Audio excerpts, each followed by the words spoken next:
Olá, eu sou o professor Lucas Neto. Sejam bem-vindos a mais um programa Escola Bíblica no seu lar. Hoje nós vamos estudar a lição de número 12, que tem como título A Consagração dos Sacerdotes.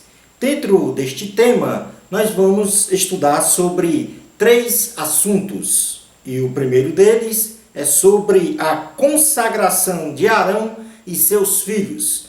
Em segundo lugar, vamos estudar sobre o sacrifício da posse. E em terceiro e último lugar, vamos estudar sobre Cristo, perpétuo sumo sacerdote. Vamos então dar início à nossa aula de hoje. Tópico número 1.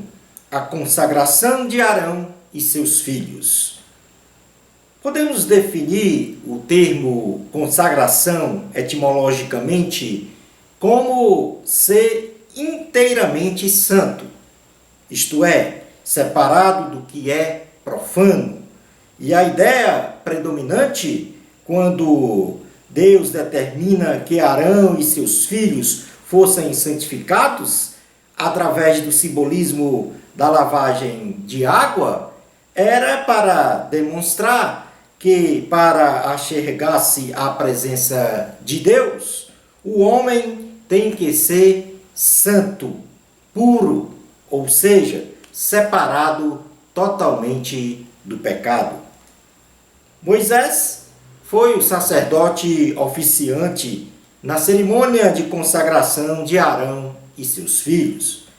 Diante de todo o povo, caracterizando com este ato que somente se aproxima de Deus quem se utiliza dos meios prescritos pelo próprio Senhor, sendo então esta cerimônia de consagração um rito carregado de intensa espiritualidade, segundo a seguinte liturgia que nós vamos passar a ver agora.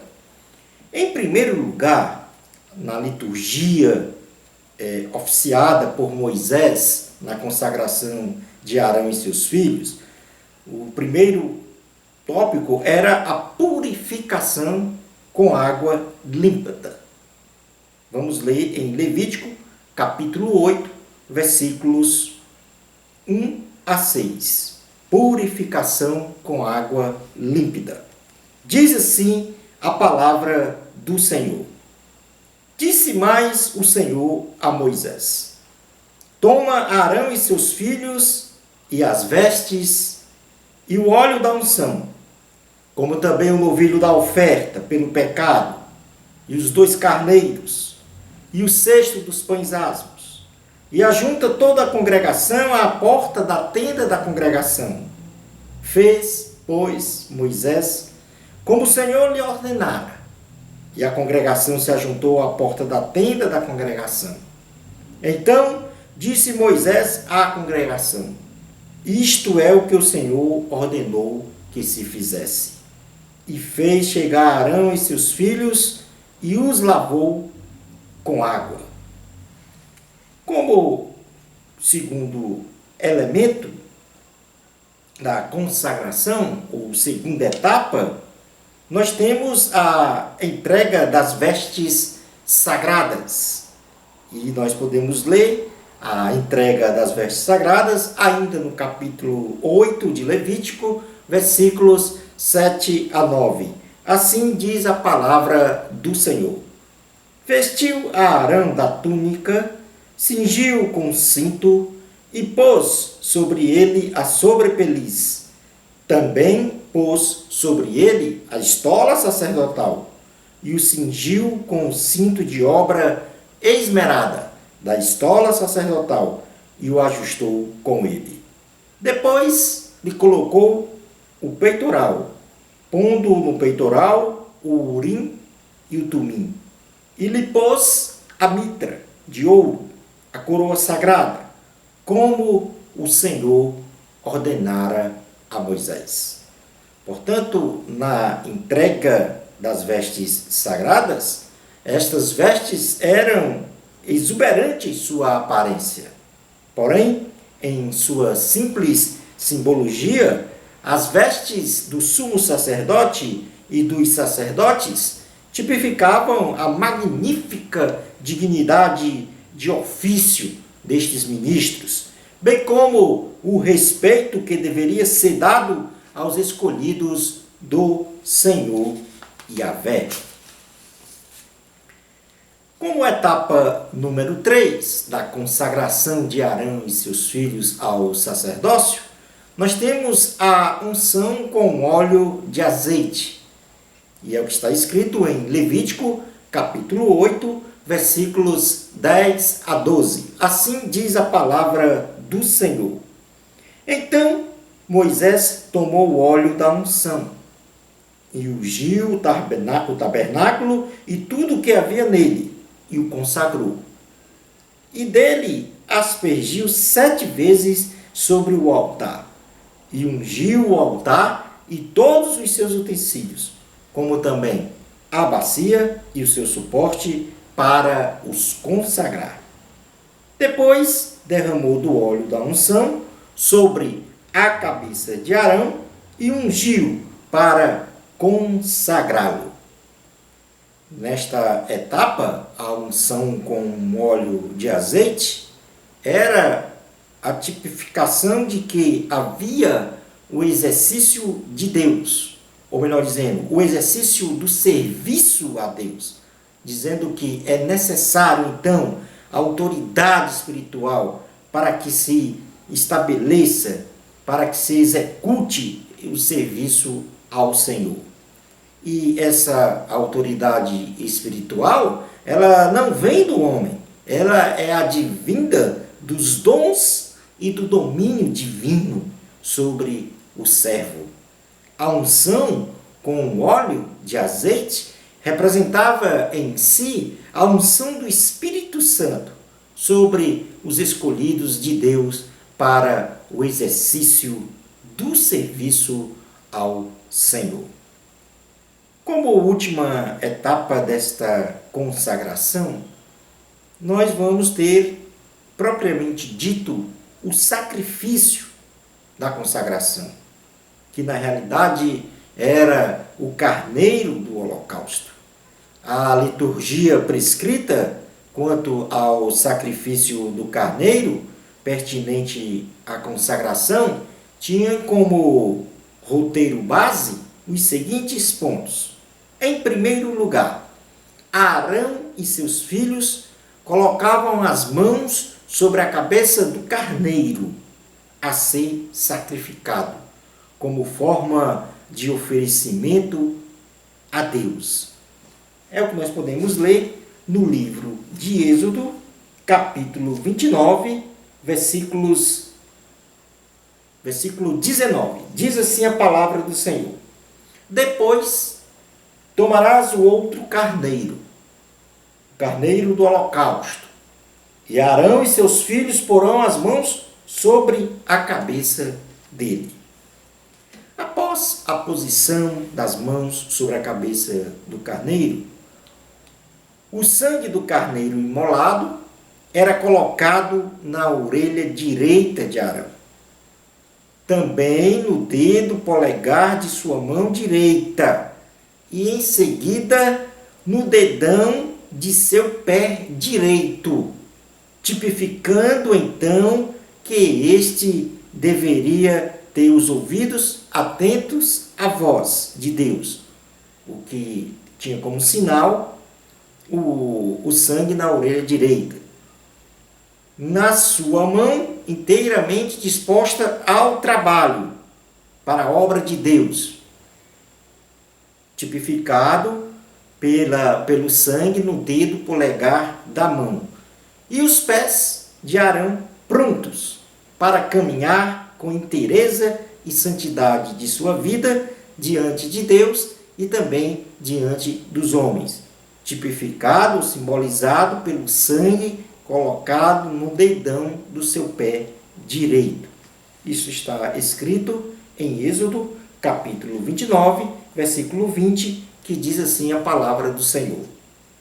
Imolarás o carneiro, e tomarás do seu sangue, e o porás sobre a ponta da orelha direita de Arão, e sobre a ponta da orelha direita de seus filhos, como também sobre o polegar da sua mão direita, e sobre o polegar do seu pé direito.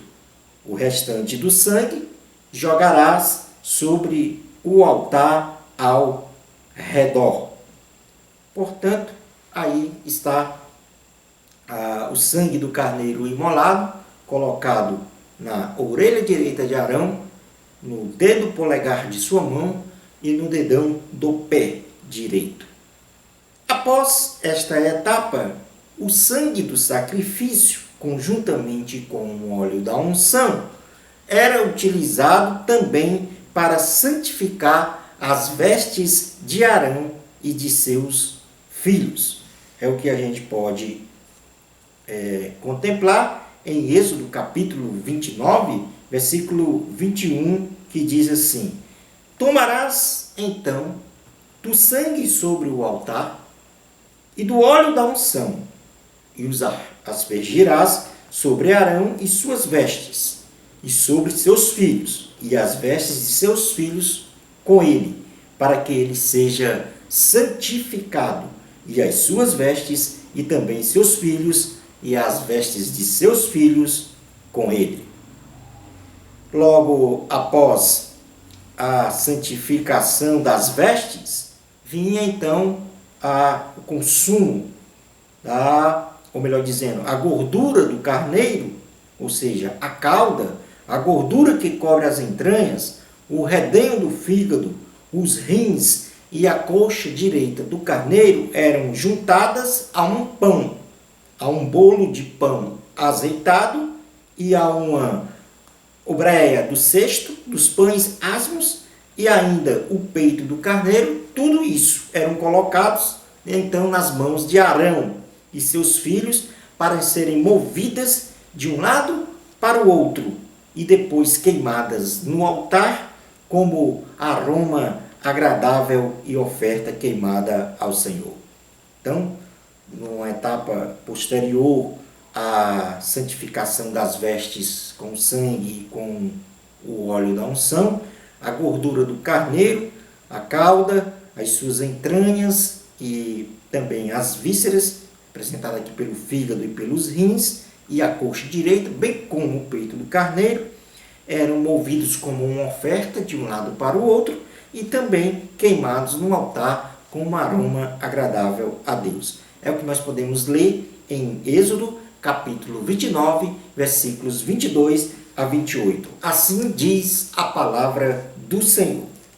Depois, tomarás do carneiro a gordura, a cauda gorda, a gordura que cobre as entranhas, o redenho do fígado, os dois rins, a gordura que está neles e a coxa direita, porque é carneiro da consagração.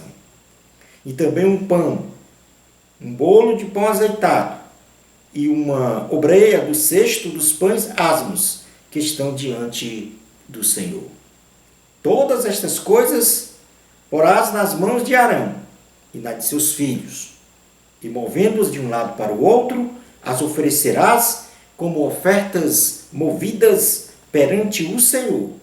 Depois a tomarás das suas mãos e as queimarás sobre o altar. É holocausto para o Senhor, de agradável aroma, oferta queimada ao Senhor. Tomarás o peito do carneiro da consagração, que é de Arão, e movendo-o de um lado para o outro, o oferecerás como oferta movida perante o Senhor, e isto será a tua porção. Consagrarás o peito da oferta movida, e a coxa da porção que foi movida, ao qual se tirou do carneiro da consagração, que é de Arão e de seus filhos. Isto será a obrigação perpétua dos filhos de Israel, devida a Arão e seus filhos, por ser a porção do sacerdote, oferecida da parte dos filhos de Israel, dos sacrifícios pacíficos, é a sua oferta ao Senhor. Então, como última etapa nesta consagração, ou seja, o sacrifício da consagração, a carne do carneiro da consagração era cozida e deveria ser comida somente por Arão e seus filhos, de forma a consagrá-los e também santificá-los. É o que nós podemos ler em Êxodo, capítulo 29, versículos 31 a 35. Assim diz a palavra do Senhor. Tomarás o carneiro da consagração e cozerás a sua carne no lugar santo. E Arão e seus filhos comerão a carne deste carneiro e o pão que está no cesto à porta da tenda da congregação. E comerão das coisas com que foi feita a expiação, para consagrá-los e para santificá-los. O estranho não comerá delas, porque são santas. Se sobrar alguma coisa da carne das consagrações ou do pão, até pela manhã, queimarás. O que restar não se comerá, porque é santo. Assim, pois, farás a Arão e a seus filhos, conforme tudo o que hei de ordenado. Por 7 dias os consagrarás. Portanto, aqui nós temos a liturgia da consagração dos sacerdotes, de Arão e seus filhos, em 4 etapas básicas, como nós mencionamos. A primeira, purificação da água.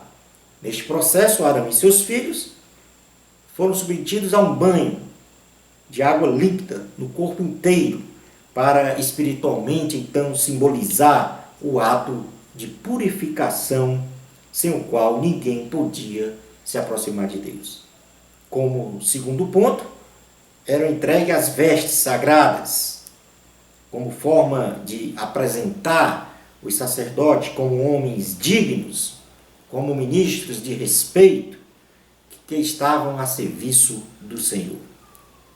Como terceira etapa, a unção com óleo de azeite, que simbolizava a presença do Espírito Santo, o domínio divino na vida dos sacerdotes. E por último, o próprio sacrifício da consagração, que era o carneiro do holocausto, que era imolado e queimado com um aroma suave ao Senhor. Falando agora um pouco sobre a consagração cristã, nós vamos falar de algumas características básicas da consagração cristã. Em primeiro lugar, a consagração de um cristão a Cristo, ela perpassa esta consagração por um eixo principal de renúncia. Ou seja, o cristão verdadeiramente que segue a Cristo, ele deve renunciar os seus interesses, as suas vontades. É o que está escrito no Evangelho de Cristo, segundo escreveu Marcos em seu capítulo 8, versículo 34. Assim diz a palavra do Senhor. Marcos 8, 34. Então, convocando a multidão e juntamente os seus discípulos, disse-lhes: se alguém quer vir após mim, a si mesmo se negue, tome a sua cruz e siga-me. Portanto, aqui nós temos Jesus falando que o seu discípulo deve levar a sua cruz como um simbolismo de renúncia aos seus próprios interesses, às suas próprias vontades e, por que não dizer, renúncia ao seu próprio livre arbítrio para executar a obra de Deus. Ainda como uma característica básica da consagração cristã, o cristão ele não deve incorporar os valores de Cristo ao seu modo de ser. pois se assim ele o fizer, estará sendo um mero religioso. Isso quer dizer que o cristão não pode pegar os valores exalados na palavra de Deus, a vontade de Deus em si, para o seu modo de viver. Isso quer dizer que o cristão, ele deve viver e pensar segundo os valores de Cristo. Logo, a sua consagração, ela é espiritualizada. Se eu deixo Cristo viver e pensar por mim. E assim, o cristão sempre estará numa contínua evolução espiritual, passando para uma dimensão plena de imortalidade, de conhecimento de Deus, de uma visão espiritual do reino de Deus. Ou seja, o cristão não pode pegar os valores de Cristo e tentar acomodar esses valores à sua forma de ser, à sua forma de viver, à sua forma de pensar, porque assim ele estará sendo um religioso. Então, na verdade, o cristão deve mudar a sua forma de pensar, a sua forma de viver, segundo os valores de Cristo. E aí ele estará sendo um cristão verdadeiro, um cristão autêntico. Vamos fazer a leitura dessa condição na carta aos Romanos, capítulo 12, versículos 1 e 2. Diz assim a palavra do Senhor. Rogo-vos, pois, irmãos, pelas misericórdias de Deus, que apresenteis o vosso corpo por sacrifício vivo, santo e agradável a Deus, que é o vosso culto racional. E não vos conformeis com este século, mas transformai-vos pela renovação da vossa mente, para que experimenteis qual seja a boa, agradável e perfeita vontade de Deus. Isso significa que o cristão deve colocar a sua vida nas mãos de Deus, para que a vontade de Deus seja realizada na sua própria vida, de forma que você tenha uma visão espiritual para transformar este mundo, e não o mundo transformar você. Ainda dentro deste desenvolvimento processual de espiritualidade, outra característica básica da consagração cristã, plena de um cristão, ele está sistematicamente atrelado à leitura da palavra de Deus, à oração, ao jejum, ao estudo dessa palavra, à meditação e à santificação. Mas, sobretudo, praticando os ensinamentos de Cristo. Pois sem desenvolvimento espiritual, não há genuína consagração de uma pessoa, de um servo ao Senhor. Vamos fazer uma leitura na segunda carta aos Coríntios, capítulo 3, versículo 17 e 18. Assim diz a palavra do Senhor. Segundo aos Coríntios, capítulo 3, versículos 17 a 18. Ora, o Senhor é o Espírito, e onde está o Espírito do Senhor, aí há liberdade. E todos nós, com o rosto desvendado, contemplando como por espelho a glória do Senhor, somos transformados de glória em glória na sua própria imagem, como pelo Senhor o Espírito. Portanto, dentro destas características básicas da consagração cristã, em primeiro lugar, o cristão deve estar à disposição do Senhor, renunciando os seus próprios interesses, renunciando às suas vontades. Isto em primeiro lugar. Em segundo lugar, o cristão deve incorporar os valores de Deus ao seu pensamento, à sua forma de ser. significa que os valores de Cristo agora é que vai permear, é que vai presidir, é que vai dirigir a forma de viver e de pensar do cristão, totalmente transformado. E como terceiro ponto, como resultado desse desenvolvimento processual de espiritualidade, o cristão vai adquirindo cada vez mais a imagem de Cristo na sua vida. Isto é, a forma de ser de Cristo, o mais próximo possível da forma de ser de Cristo, dos seus atributos relacionados à santificação. E isso vem através do estudo da palavra, da oração, do jejum, mas, sobretudo, das práticas dos ensinamentos. Nós vamos agora fazer um breve intervalo e a gente volta já já com o item número 2 da lição, o sacrifício da posse.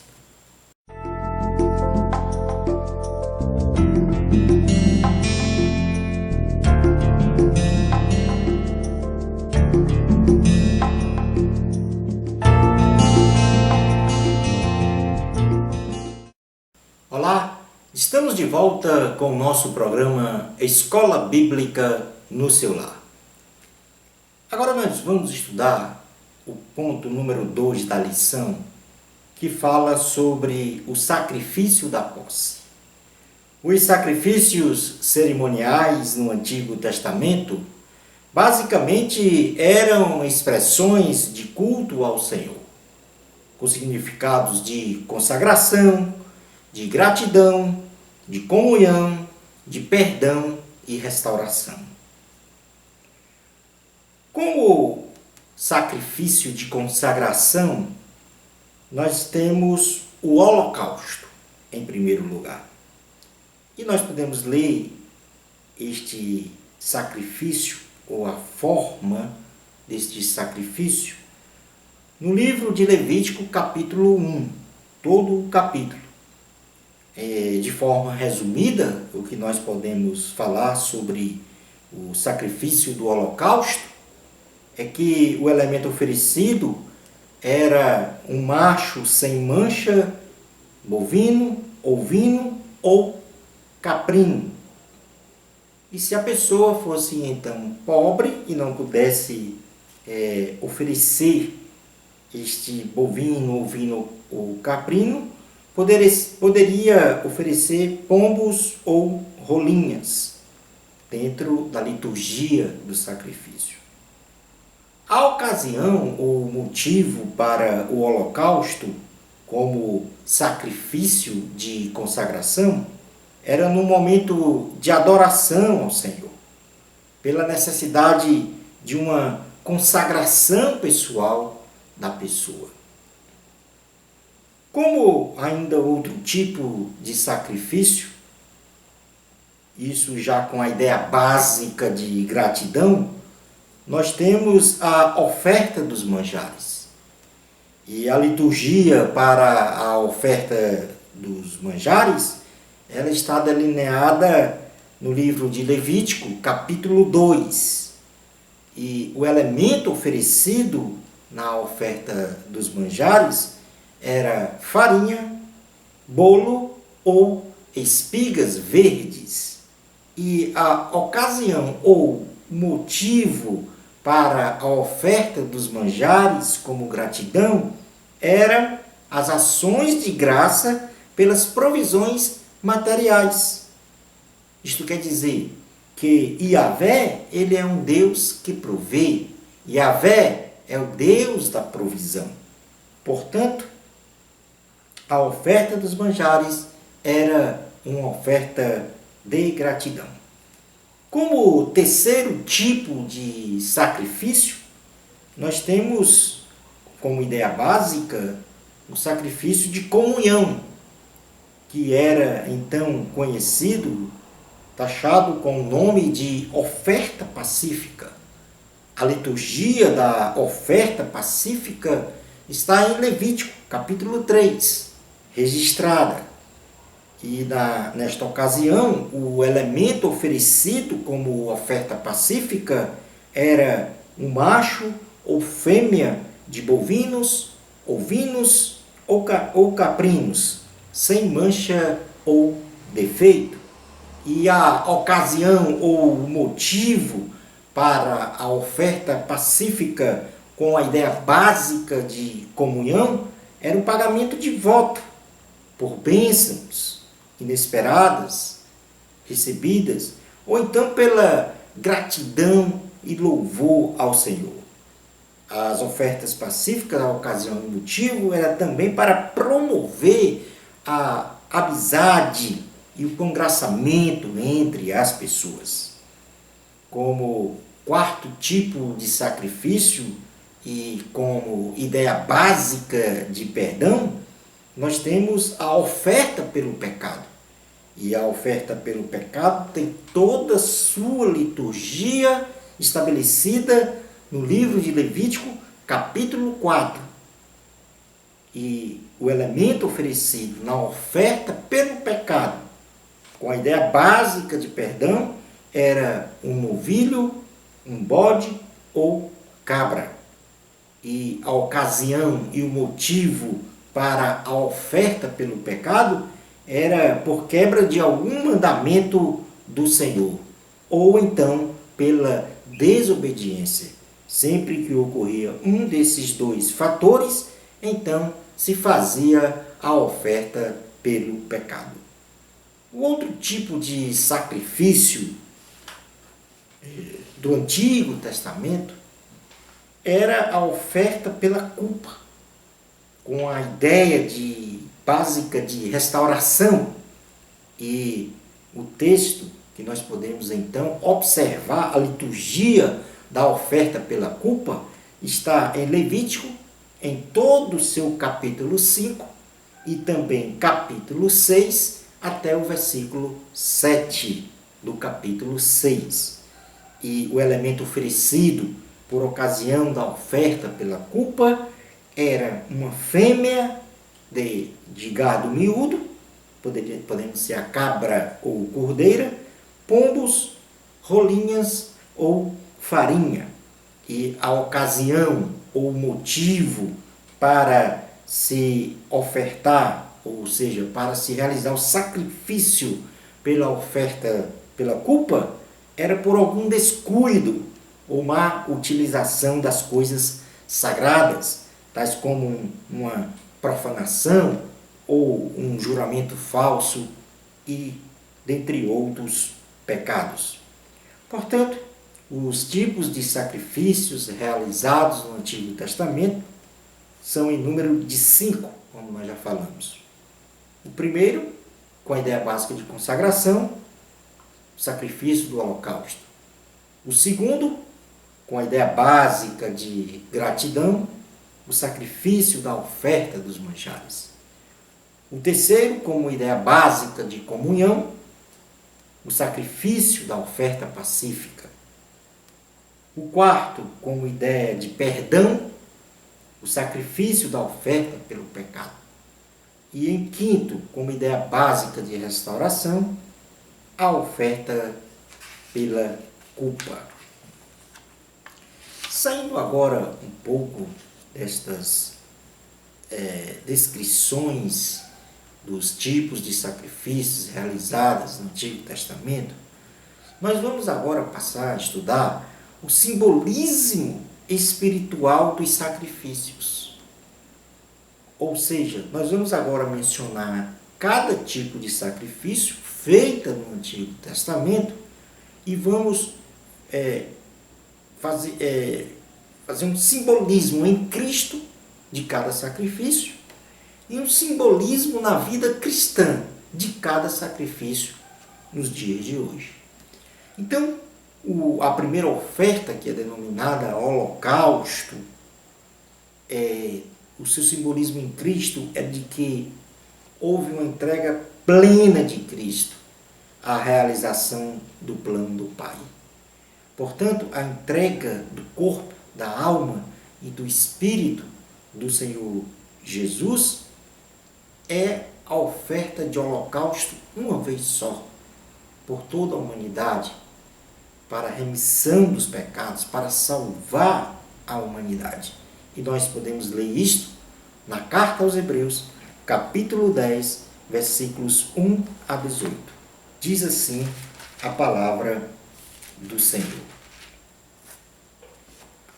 Ora, visto que a lei tem sombra dos bens vindouros, não a imagem real das coisas, nunca jamais pode tornar perfeitos os ofertantes, com os mesmos sacrifícios que ano após ano, perpetuamente eles oferecem. De outra sorte, não teriam cessado de ser oferecidos, porquanto os que prestam culto, tendo sido purificados uma vez por todas, não mais teriam consciência de pecados.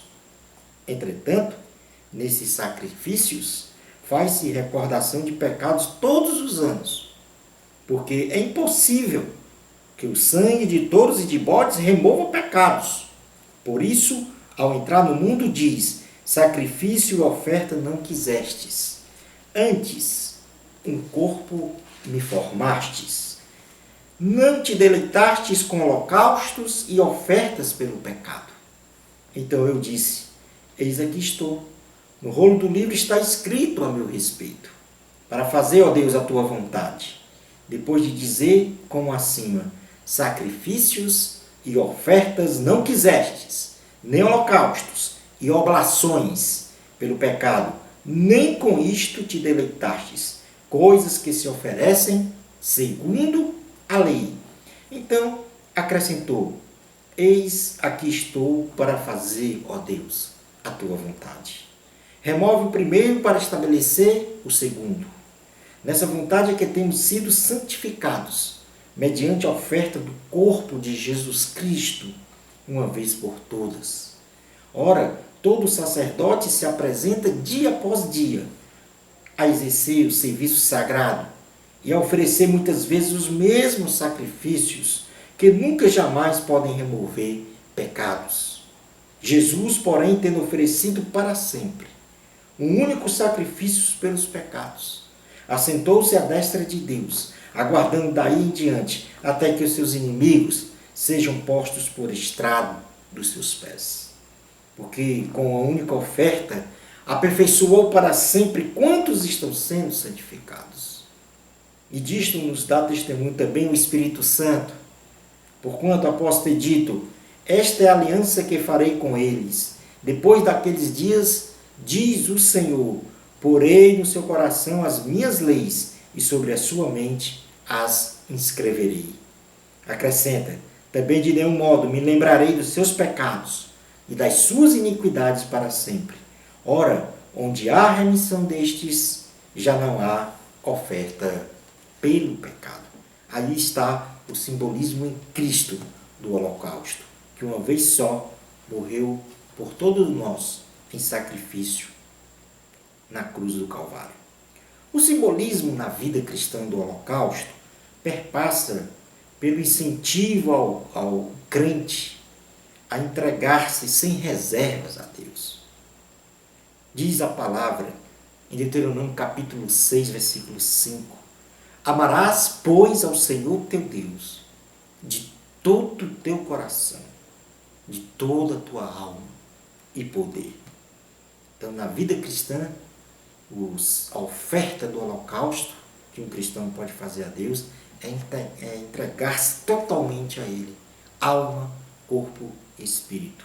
Entregar-se a Deus de forma incondicional e sem reservas. Já a oferta de manjares tem como simbolismo em Cristo a grande provisão de Deus para a humanidade. Jesus disse: eu sou o pão vivo que desceu do céu. Está escrito no Evangelho de Cristo, segundo escreveu João, capítulo 6, versículo 51. Eu sou o pão vivo que desceu do céu. Cristo é a nossa grande provisão como simbologia da oferta de manjares. Já o simbolismo para a vida cristã A oferta de manjares lembra o crente sobre a sua responsabilidade social em levantar provisões para com os necessitados. Isto quer dizer que Deus nos dá a provisão não só para o nosso próprio sustento, mas que também nós possamos ajudar ao próximo, ao necessitado. É o que diz a palavra na carta de Tiago, capítulo 2, versículos 15 e 17. Diz assim a palavra do Senhor: se um irmão ou uma irmã estiverem carecidos de roupa e necessitados do alimento cotidiano, e qualquer dentre vós lhes disser: ide em paz, aquecei-vos e fartai-vos, sem contudo lhes dar o necessário para o corpo, qual é o proveito disso? Assim também a fé, se não tiver obras, por si só está morta. Já o terceiro tipo de oferta, que era a oferta pacífica, no simbolismo em Cristo, esta oferta significa que Cristo é o mediador da comunhão entre o homem e Deus. Na carta aos Romanos, capítulo 5, versículo 1, diz assim: sendo, pois, justificados pela fé, temos paz com Deus. Isso quer dizer que a paz, ela só é dada verdadeiramente pelo Senhor. Já no simbolismo da vida cristã, a oferta pacífica encoraja o cristão a uma vida de comunhão com Deus e também com os irmãos, de modo que esta comunhão, tanto com Deus como com os irmãos, deve ser a marca da igreja.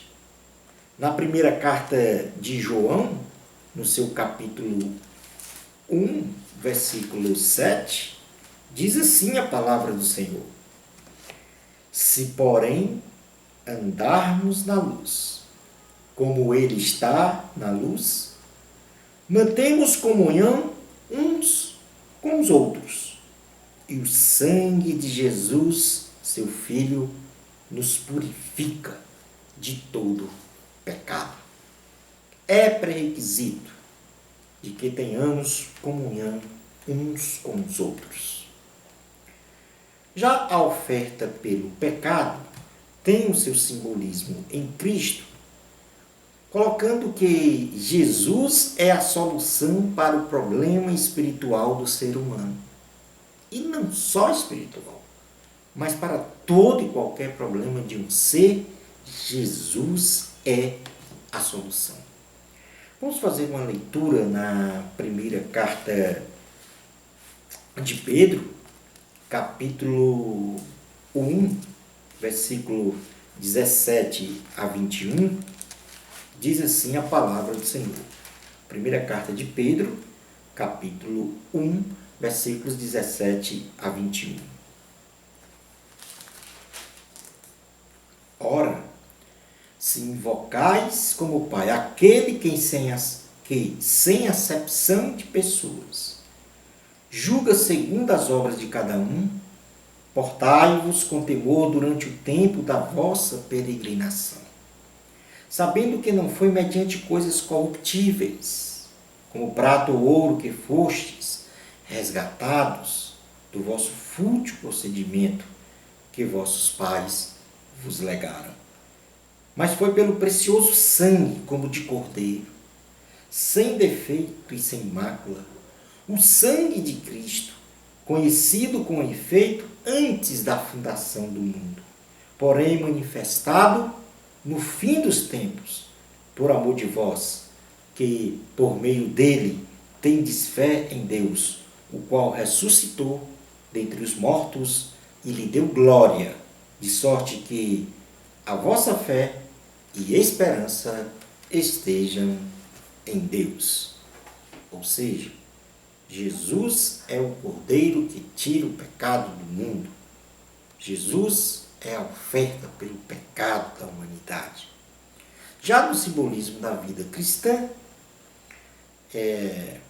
esta oferta pelo pecado orienta o pecador a olhar para Jesus, como sendo aquele que tira o pecado do mundo.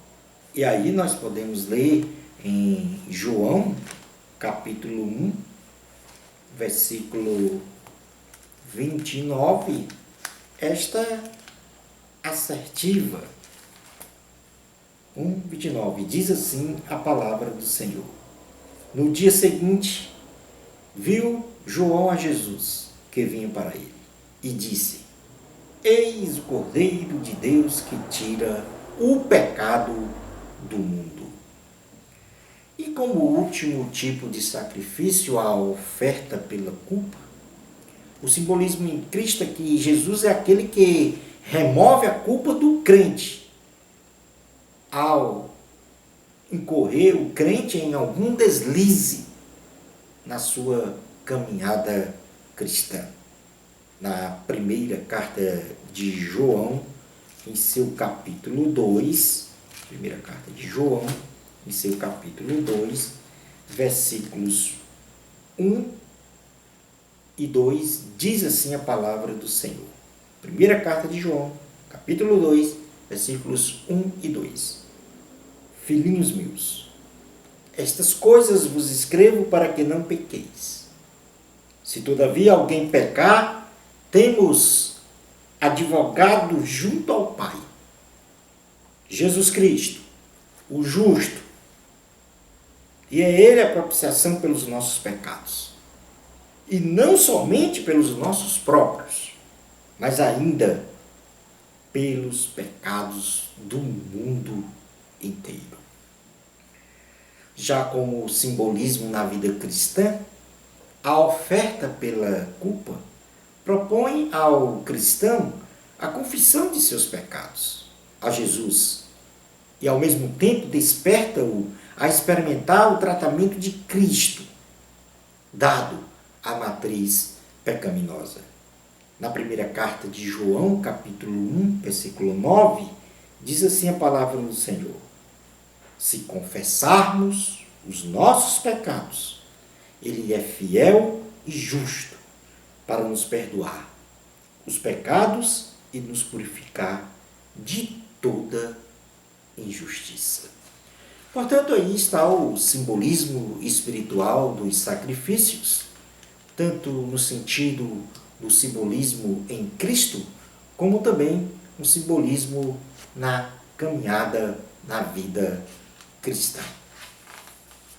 Passando para o último tópico da lição, nós temos agora Cristo como nosso perpétuo e sumo sacerdote. E, como nós frisamos em aulas anteriores, Cristo, ele é o nosso sumo sacerdote. E, a partir desse instante agora, vejamos algumas características básicas deste sacerdócio de Cristo. Em primeiro lugar, Cristo, ele foi escolhido por Deus para ser o nosso sumo sacerdote. Em Hebreus, capítulo 5, versículo 5, diz assim a palavra do Senhor: assim também Cristo a si mesmo não se glorificou para se tornar sumo sacerdote, mas o glorificou aquele que lhe disse: tu és meu filho, eu hoje te gerei. Como segundo aspecto, característica deste sacerdócio de Cristo, ele foi consagrado com juramento. Em Hebreus capítulo 7, versículos 20 a 22, diz assim a palavra do Senhor: e visto que não é sem prestar juramento, porque aqueles sem juramento são feitos sacerdotes, mas este com juramento por aquele que lhe disse: o Senhor jurou e não se arrependerá, Tu és sacerdote para sempre. Por isso mesmo, Jesus se tem tornado fiador de superior aliança. Em terceiro lugar, como característica básica do sacerdócio de Cristo, Jesus não tem pecado. Hebreus capítulo 7, versículo 26, diz assim a palavra do Senhor: com efeito, nos convinha um sumo sacerdote, como este, santo, inculpável, sem mácula, separado dos pecadores e feito mais alto do que os céus. Como quarta característica, o sacerdócio de Cristo, ele é imutável, inalterável e infidável. Hebreus capítulo 7, versículos 23 e 24. Diz assim a palavra do Senhor: ora, aqueles são feitos sacerdotes em maior número, porque são impedidos pela morte de continuar. Este, no entanto, porque continua para sempre, tem o seu sacerdócio imutável. Como quinta característica, o oferecimento de Cristo foi perfeito e definitivo. Hebreus, capítulo 9, versículos 24 a 28, diz assim a palavra do Senhor: porque Cristo não entrou em santuário feito por mãos, figura do verdadeiro, porém no mesmo céu, para comparecer agora por nós diante de Deus, nem ainda para se oferecer a si mesmo muitas vezes, como sumo sacerdote cada ano, entra no Santo dos Santos com sangue alheio.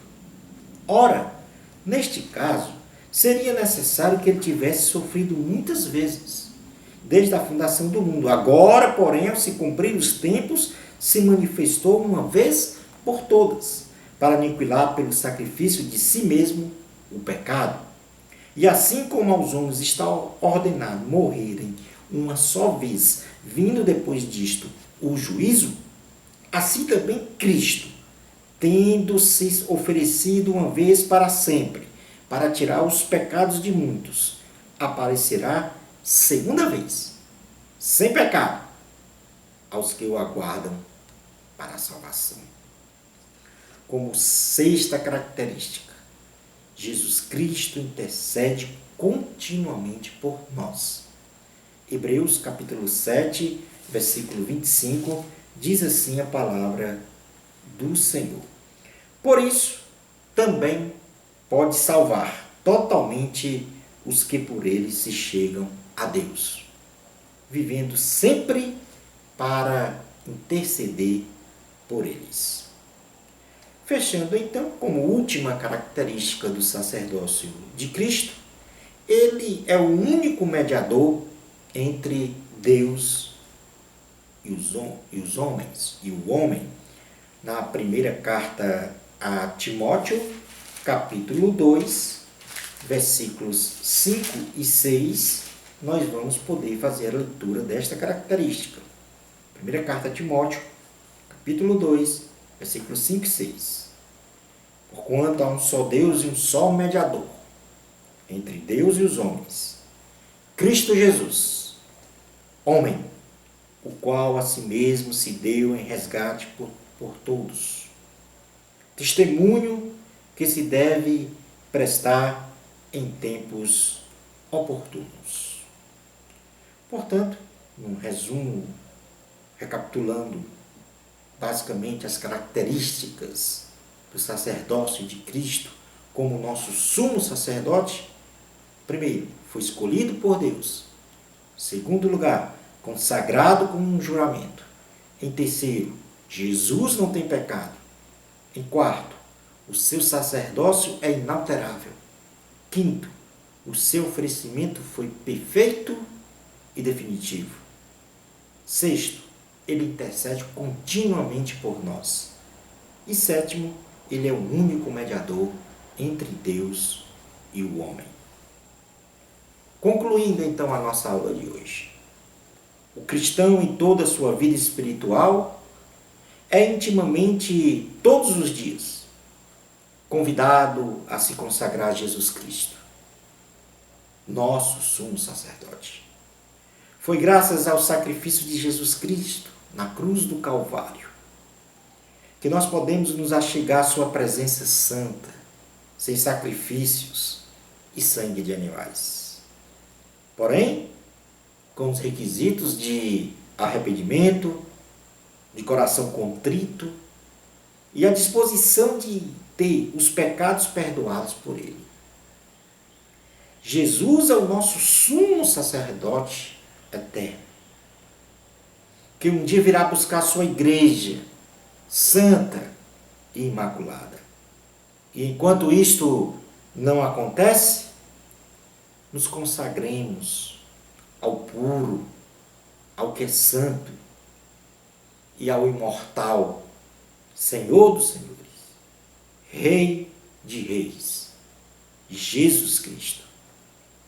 E assim chegamos ao final de nossa aula. Uma bênção especial de Deus para você. Amor a Cristo. Até o nosso próximo programa Escola Bíblica no seu lar, se Deus permitir.